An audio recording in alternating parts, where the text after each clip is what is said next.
Hey there my lovelies, and welcome to my booktube channel, The Sassy Library Fox. My name is V, and today I'm going to make a video about my birthday book haul. And as some of you might already know, I had birthday in February, and I got a lot of gift cards, so I decided why not buy a couple of books. I didn't spend all my money, but I bought 3 books I wanted to buy for a very long time because I know I will put them into my personal collection. And I usually only buy the books I know I want to have at home. So those 3 are definitely going into my personal library. And before I continue to babble, I will just go ahead and introduce the 3 books I bought. I only bought 3 books. I know a lot of people make book hauls that are super huge and they buy 30 to 50 or even more books, but my budget is pretty limited. So this is a low budget channel and you won't get 50 plus book hauls from me. You will only get 3 books or 5 books. I don't think I will ever get to 10 books, but you never know. So I can't say that for certain. Maybe one day I will have a book haul with 10 books as well. But even if I had the money, I still would have the problem where to store them. Because as you can see, my space is a little bit limited. So I can only buy the books I really want to have in my personal collection. Okay, so without further ado, let's just jump right into the first book I bought. And the first book I bought is Mr. Impossible by Maggie Stiefvater. And I feel a little bit guilty about buying this book because I bought Call Down the Hawk a couple of months ago, probably a year already, I don't know, and I still haven't read it, but I thought maybe to buy the second book will give me some incentive to finally read the first one, because I can't wait to dive into Call Down the Hawk. I mean, it's basically the story of Adam and of Ronan Lynch, and I just love those two. Adam Parrish and Ronan Lynch were my favorite characters in the Raven Cycle series, so I really want to know what is going to happen next. But I'm also kind of afraid to dive into the book, mostly because I'm scared it will be over so fast. So I've been kind of procrastinating with this series, but I think it's about time I finally jump into it. And who knows, maybe next month this will be in my to-be-read pile. You never know. Okay, first book, Maggie Stiefvater. If you haven't read the Raven Cycle, what are you still waiting for? Read that series, it's amazing. If you love mystical and magical and very atmospheric books with a found family trope, then you definitely should read The Raven Cycle. Okay, first book. Oh, see, there was still a price on it. Let's see to the second book, and the second book is The Bronzed Beasts. I just couldn't resist it. After I did my March to be read and already spoke about the Silvered Serpents, I just couldn't resist to buy the third book as well, because by now I dabbled a little bit into the reviews written about the Silvered Serpents. I only read non-spoiler reviews because I don't want to spoil the book. I'm only going to read it in March. But apparently the second book is going to be pretty open-ended and cliffhangery as well. So I decided I would just buy the third book as well. So if there is a cliffhanger, I can just read it and be done with it and don't have to worry about what is going to happen next. So yes, this was the second book I bought, and I already spoke about this in my March to be read, so I won't dive into this. It's already the third book in the series, so yeah. I don't want to spoil myself by reading the blurb, and I don't want to spoil you by reading the blurb to you, so we just leave it at that. And finally, the third book I bought, and one of those books I wanted to buy for ages, but never really had the money to actually do so, but finally decided to continue buying the series. I just realized that I continued to buy series, but I guess that isn't all too bad because I already have the other books, and after all I want to finish the book series. So that's actually quite a clever move.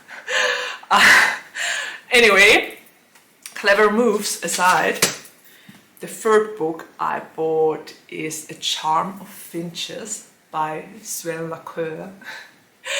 And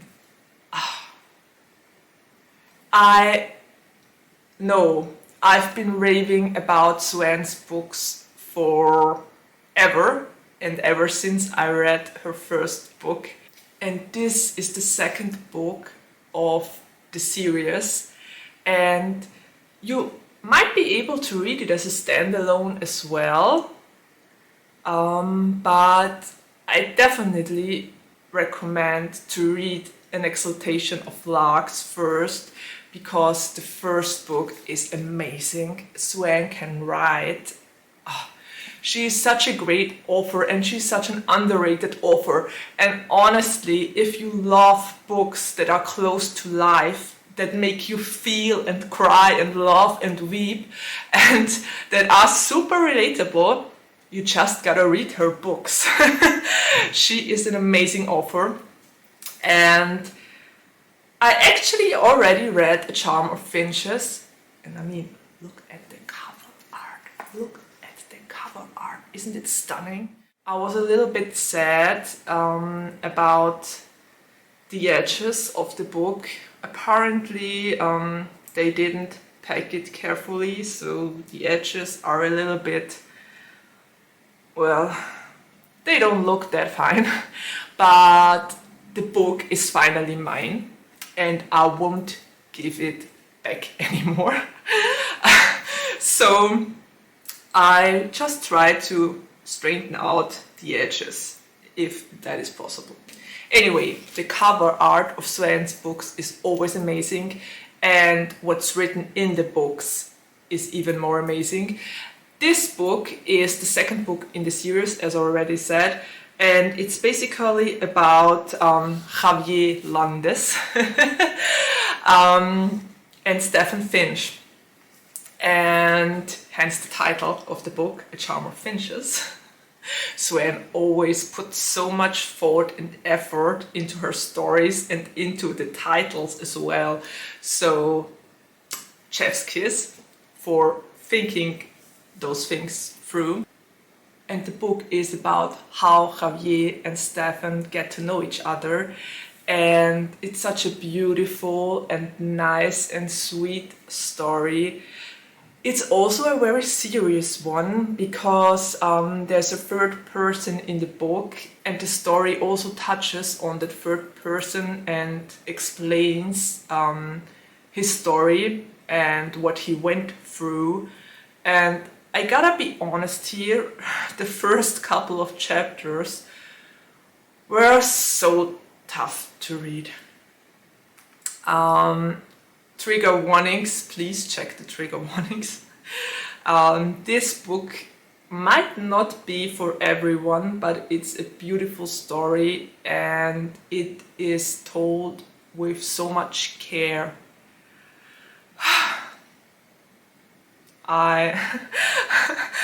I've read so many of Suanne's books already, and I never seem to be able to find the right words. So, yes. I will probably never be able to review her books properly, but they are so good. If you have never heard of her, please look up her books, and please, if they sound interesting to you, just pick them up and read them. She's really one of those authors I would gladly take the book and throw at you. So I think that should say enough. Okay, that was the third book I bought. And now let's come to the fourth book I bought. I bought it a little bit earlier than those others, but it's still a book I bought recently, and it's Almond by Pyung-Sohn. I hope I pronounced it right now. And it's a Korean book. And Katja and I wanted to read this book in April, but we recently found out that there is going to be a Koreadathon this year, and we decided to read it in March because we definitely want to participate in the Koreadathon. That's quite a tongue twister, actually. And this video will probably go up on March 13th, which is already the last day of the Koreadathon. So I'm sorry if you are just discovering that this readathon was going on. I will make certain to talk about it on my Instagram as well. And just to give you a little bit of info about the Koreadathon itself, it is hosted by Monica Kim and Books with Chloe. I actually wrote that down. And it's going from March 7th to March 13th. Katja and I decided to read this book because of BTS. I think it was Namjoon and Suga who read that one in the soup. So this is going to be super interesting. I can't wait to find out what this is about. And I'm just going to read a little bit of the blurb. It says, Yoon Jae was born with a brain condition called alexithymia that makes it hard for him to feel emotions like fear or anger. He does not have friends, but his devoted mother and grandmother provide him with a safe and centered life. But everything changes when a shocking act of random violence shatters his world, leaving him alone and on his own. Struggling to cope with his loss, Yoon Jae retreats into silent isolation until troubled teenager Gon arrives at school. The two form a surprising bond, and when Gon suddenly finds his life at risk, Yoon Jae will have to step outside of every comfort zone he has created to perhaps become the hero of his own story. This sounds really good, and the fact that Namjoon and Suga read it only adds to the enjoyment and to the excitement of finally going to read this with Katja. And I will make sure to write down the channels that host the Koreadathon in my description down below. I'll make sure to mention Katja there as well, and I'll also probably place my Instagram here somewhere so that you know where to find my updates on the readathon. Okay, so those are the 4 books I bought with my birthday card. Not that one, I bought that one earlier, but those 3. And I think they were a good investment and they look great together. So let's wrap this video up here. I hope you enjoyed my book birthday haul. It were just 3 books, but for me this is already a lot. I actually have to think where I'm going to place them in my shelves and if I should throw out a couple of other books in order to find some place for them. Yeah, bookworm travels. Okay, this said, I'm already at the ending of my video. I hope you enjoyed it. If you've read any of those books, or if you are curious about them, if you want to talk about them, don't hesitate and just drop me a comment down below. And I'll just wrap it up here and say, take care, stay healthy and safe, and see you around the next time. Bye!